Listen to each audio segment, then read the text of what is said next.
SVIMS admission 2024లో భాగంగా BSc nursing, BPT, paramedical కోర్సులకు సంబంధించి ఫైనల్ మెరిట్ లిస్ట్ అయితే రిలీజ్ చేయడం అయితే జరిగింది. అలాగే మరో అప్డేట్ కూడా రావడం అయితే జరిగింది. మనకు వెబ్ కౌన్సిలింగ్ కూడా ఏ డేట్ నుంచి కండక్ట్ చేయబోతున్నారో డేట్ కూడా వాళ్ళు అనౌన్స్ చేయడం అయితే జరిగింది. ఏ డేట్ నుంచి మనకు వెబ్ కౌన్సిలింగ్ ఉంటుంది, స్టార్ట్ అవుతుంది అనేది కూడా చెప్తాను. వీడియోకి ఒక లైక్ చేయండి, ఛానల్ని సబ్స్క్రైబ్ అయితే చేయండి. వీడియో డిస్క్రిప్షన్లో లింక్ అయితే ఇచ్చాను, అక్కడి నుంచి క్లిక్ చేసుకున్నారనుకోండి డైరెక్ట్గా ఈ అఫీషియల్ వెబ్సైట్ అనేది మీకు ఓపెన్ అయితే అవుతుంది.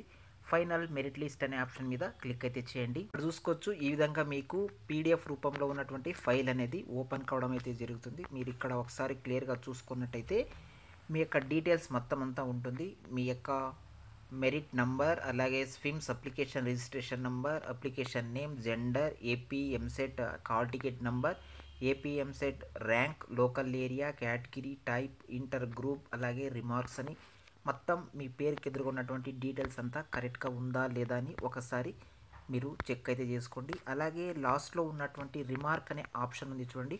కొంతమందికి రిమార్క్ అని వచ్చి ఉంది, అది ఎందుకు వచ్చి ఉంది, దాని యొక్క ఇన్ఫర్మేషన్ ఏంటి అనేది జాగ్రత్తగా ఒకసారి చూసుకోండి. అంతేకాకుండా మనకు వెబ్ కౌన్సిలింగ్ సంబంధించినటువంటి అప్డేట్ అన్నాము, ఇక్కడే వాళ్ళు మెన్షన్ చేశారు, చూసుకోవచ్చు.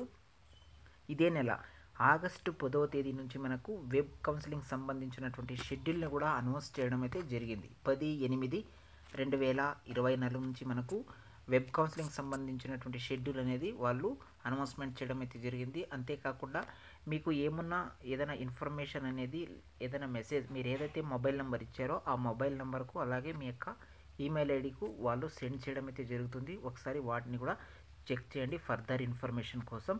అలాగే ప్రొవిజనల్ అడ్మిషన్ ఆర్డర్ని కానీ మీరు ఆన్లైన్లో డౌన్లోడ్ చేసుకోవాలి అంటే ఖచ్చితంగా మీరు యూనివర్సిటీ ఫీజు కింద 5,500 రూపాయలు అయితే పే చేయాల్సి ఉంటుంది. ఈ నాన్ రీఫండబుల్ అమౌంట్ కింద ఉంటుంది. ఒకసారి చెక్ చేసుకోండి, ఇది కూడా ఒకసారి పే చేస్తే మీకు వెనుకకు రాదనమాట.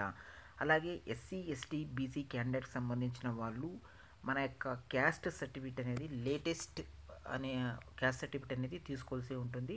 పాత క్యాస్ట్ సర్టిఫికేట్ ఉన్న వాళ్ళు ఖచ్చితంగా దాన్ని అప్డేట్ అయితే చేసుకోండి. అలాగే మీ యొక్క డాక్యుమెంట్ వెరిఫికేషన్ టైంలో మీ దగ్గర ఉండవలసినటువంటి డాక్యుమెంట్స్ కానీ చూసినట్టయితే residential certificate, study certificates, qualification certificate, caste certificate, అలాగే స్పెషల్ కేటగిరీ సర్టిఫికేట్ ఎక్సెట్రా అన్నారు.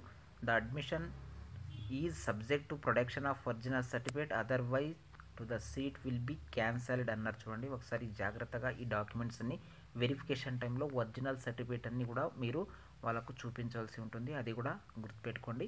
ఏదేమైనా ఫర్దర్ ఇన్ఫర్మేషన్ కోసం మీరు తరచుగా అఫీషియల్ వెబ్సైట్ని కూడా చూస్తూ ఉండండి.